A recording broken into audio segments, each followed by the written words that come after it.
You don't wake up to the jarring sound of an alarm. You wake up to the absolute suffocating absence of sound. It is 3:30 in the morning, and the Nevada desert outside your heavy blackout curtains is a black ocean, completely still, completely silent. You sit on the edge of your perfectly made, entirely impersonal bed in your sterile apartment in Las Vegas. You drink your coffee black, not because you enjoy the bitter taste, but because the harshness of it grounds you. It reminds you that you possess a physical body, that you are real, and that you are not just a ghost haunting your own life. You dress in clothes deliberately devoid of logos, devoid of color, devoid of personality. A gray silk blouse, black tailored slacks, sensible flat shoes. You are a phantom before you even step out of your front door. You lock the apartment with 3 deadbolts, a habit born not out of fear of burglars, but out of a deep, ingrained institutional paranoia. You don't look back. You walk 2 blocks to the designated, ever-changing pickup spot. Today, it is a nondescript parking lot behind an abandoned, graffiti-covered strip mall. The unmarked white bus with its heavily tinted windows is already there, exactly on time, its engine idling with a low, predatory hum. You board in absolute silence.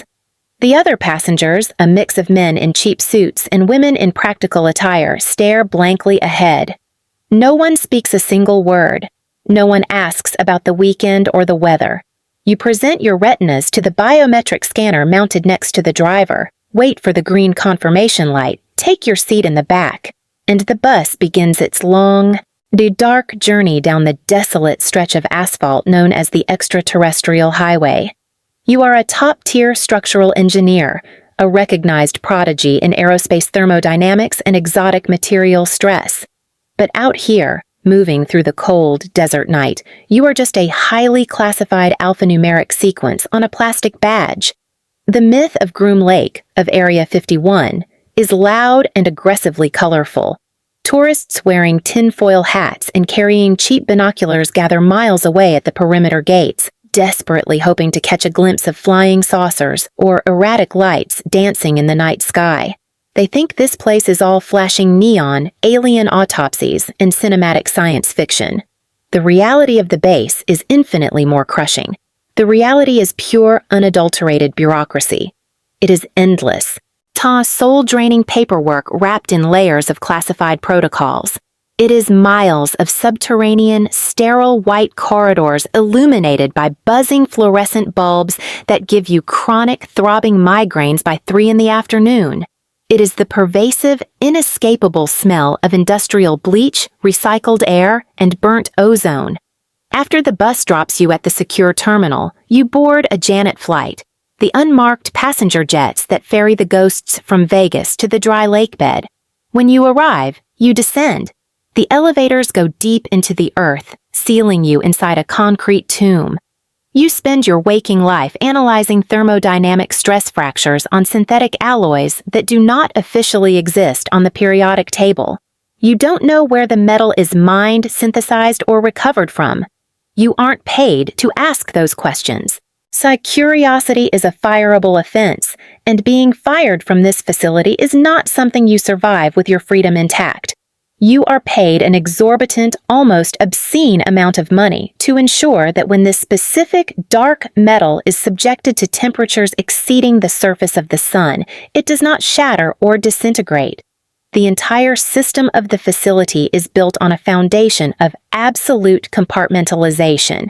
You are handed a single microscopic piece of a massive puzzle, but you are never allowed to see the box with the picture on it. Your designated sector, Sublevel 3, is an isolated world of green security badges. You do not mix with the blue badges working on Level 2. And you certainly never make eye contact with the men wearing black badges who silently emerge from the restricted elevators leading down to Level 4. They operate like a synchronized, soulless machine. You are merely a cog within it, a highly calibrated, intensely monitored, and easily replaceable cog. Yet, you derive an illusion of immense power from the sheer intoxicating exclusivity of your position. You are one of the few women in a subterranean facility dominated by hardened military brass and aging cynical physicists. You constantly tell yourself that you are brilliant, that you are special. You rationalize the psychological toll. You tell yourself that the grueling 80-hour work weeks, the mandatory polygraph interrogations every single month, and the complete, enforced isolation from your family and past life are all acceptable sacrifices because you are operating at the absolute bleeding edge of human knowledge. You rationalize the ever-present paranoia. When you return to your Vegas apartment on a Sunday and notice it has been subtly rearranged, a book moved half an inch on the shelf, a kitchen drawer closed slightly harder than you left it, you force yourself to believe it is merely routine security. You tell yourself they just want to keep you safe. They just need to verify that their billion-dollar intellectual asset isn't planning to become a flight risk. You learn to live with the invisible bureaucratic hands constantly checking your pockets and reading your personal emails.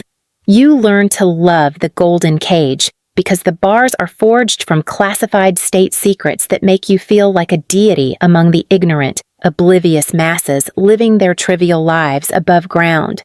But the trap of the underworld doesn't snap shut violently all at once. It closes millimeter by agonizing millimeter so incredibly slowly that you don't even realize you are suffocating until you completely lose the ability to draw breath. The illusion shatters on a Tuesday, a mundane, unremarkable, deeply ordinary Tuesday morning. You are sitting at your secure terminal, drinking a lukewarm cup of terrible cafeteria coffee when a file is misrouted to your local server queue. It isn't encrypted with the standard level 3 cryptographic hash. It bears a raw, unclassified, blinking red header. It is a catastrophic oversight by a black badge archivist, a digital bleed. You double-click it, assuming it is just another mundane thermal stress report on a new titanium weave. Instead, the screen populates with the complete and unredacted schematics for the massive structural assembly you have been rigorously working on for the past 3 years. The entire picture is suddenly, violently clear. It isn't an experimental engine casing. It isn't a hypersonic propulsion nozzle for a next-generation stealth bomber. It is a temporal containment vessel, and the schematics distinctly include complex biological integration nodes. You stare at the complex mathematics scrolling across your monitor. Your mind, trained since childhood to recognize patterns in chaos, pieces the horrifying reality together in a matter of seconds. The extreme thermal absorption plating you designed isn't meant to withstand atmospheric friction. It is designed to mitigate exotic radiation, not standard nuclear radiation, but something fundamentally unnatural. A frequency of dark energy that forcefully bends and tears the local gravitational field. But the sheer horror of the discovery isn't the machine itself. The true paralyzing horror is the designated pilot seat situated in the core. The schematics detail that the vessel's navigation system requires a living, conscious human nervous system to act as a biological processor. The machine doesn't just fold physical space, it violently shatters the temporal baseline of reality. And the system requires a human brain to absorb the infinite, agonizing feedback loop of navigating a dimension where time moves in all directions simultaneously. You scroll further down the document, your hands trembling so violently you can barely operate the optical mouse. You find the classified flight logs. They haven't been testing unmanned drones in the Nevada sky.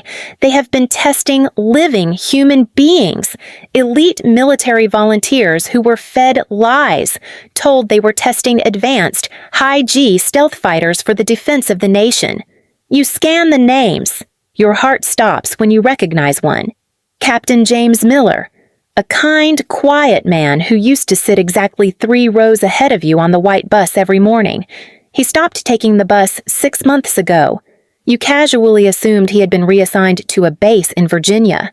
The flight log explicitly states his current status: spatiotemporal dissociation, complete, biological engine, engaged. He didn't die in a crash. He was erased from the linear flow of time.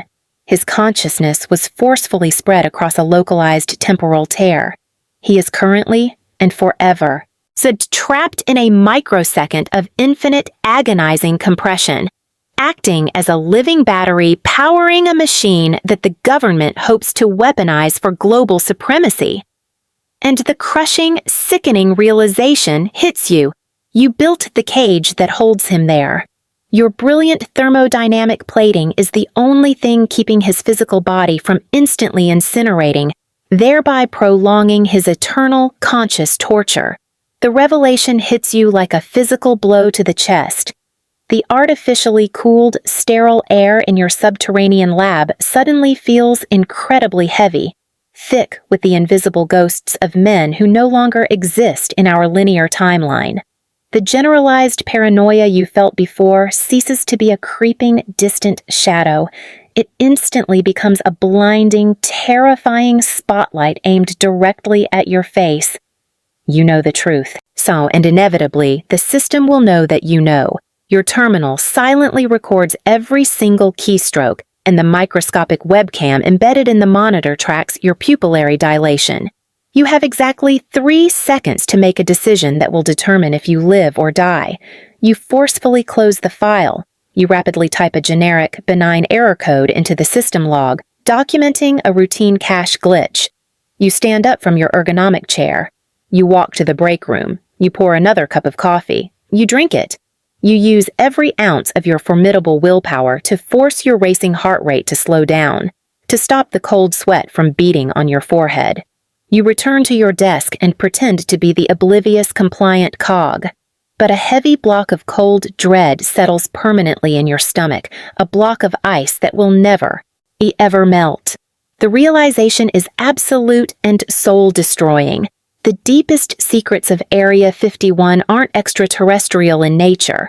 They are intensely, cruelly, and horrifically human. There are no aliens hidden in the dark. We are the monsters in the dark. The days, weeks, and months that follow blur into a continuous waking psychological nightmare. You go through the mundane motions of your existence. You wake up. You board the bus. You fly on the Janet jet. You scan your retinas. You stare down at the green badge resting on your chest, feeling like it is a radioactive target painted directly over your heart. Every single interaction is layered with silent, suffocating terror. When your department supervisor, a gaunt man whose cold eyes never seem to blink, casually asks about your weekend plans, you desperately wonder if he is analyzing your micro-expressions for signs of treason. When the cafeteria worker hands you your plastic tray of food, you wonder if the mashed potatoes are laced with a chemical tracer or a slow-acting neurotoxin. The isolation becomes absolute and crushing. You cannot call your sister to cry. You cannot go to a crowded bar in Vegas and drink until you forget the math. You cannot even write a private diary because you know they would find it. Your entire existence is monitored, recorded, and analyzed. You are completely alone with a truth that is actively eating you alive from the inside out. You lie awake every night in your Las Vegas apartment, staring blankly at the dark ceiling, listening to the monotonous hum of the air conditioning unit. Every shifting shadow in the corner of your bedroom looks like a covert operative in a black suit waiting to silence you. Every subtle click or static hiss on your secure phone line is an unseen auditor recording your breathing patterns. You start noticing the horrifying details you previously ignored in the facility. The way the arrogant blue badges quickly avert their eyes and stare at the floor when a heavily armed containment team rushes down the main corridor. The strange, low-frequency, bone-rattling hum that occasionally vibrates through the thick concrete floor of Sublevel 3. A hum you now recognize as the sound of the temporal fabric tearing at the seams, tearing another brave, foolish pilot apart. You start to lose your grip on your own sanity. You obsessively calculate the mathematical probability of a successful escape.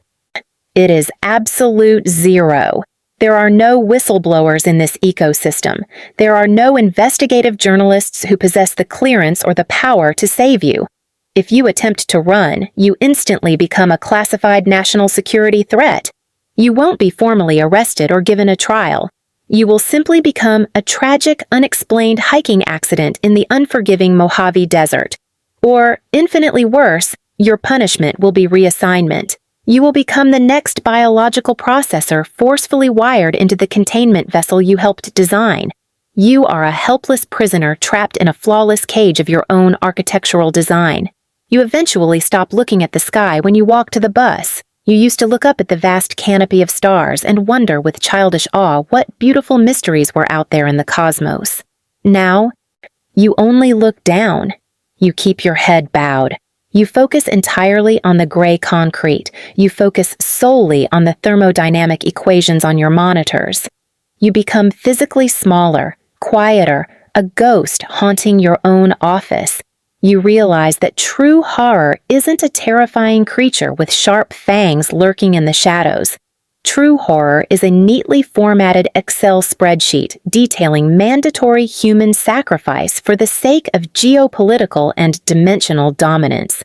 You slowly, coldly accept your miserable fate. You will continue to analyze the dark alloys. You will continue to fortify the thermal plating of the containment vessel. You will optimize the machine that tortures men. You will do it because the alternative is to become the horrific experiment yourself. The burning spark of rebellion dies completely inside you, replaced by a cold, deeply cynical, and entirely selfish survival instinct. You are complicit. The invisible blood of erased men coats your hands, and no amount of harsh industrial soap in the facility washrooms will ever scrub it clean.